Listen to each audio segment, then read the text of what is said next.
guys, magluto tayo ng ginataang tilapia.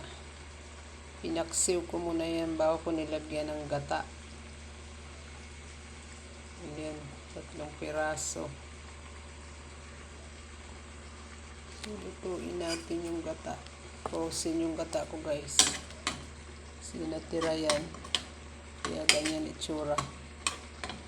Natirang gata.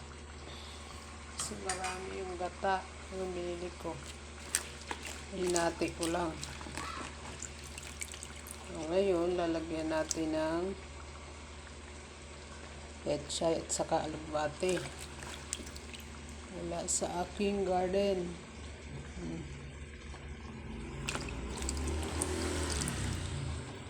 Para mayroong gulay. Ayan. Ayan na, ayan. Tapos tatakpan natin yan.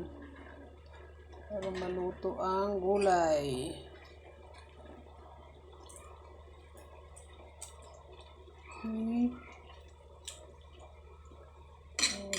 Buti ito hindi sinalanta ng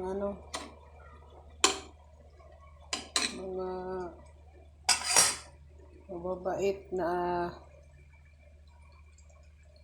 mouse. Takpan natin. Para maluto. While, ayan na. Ayan ang ating gulay.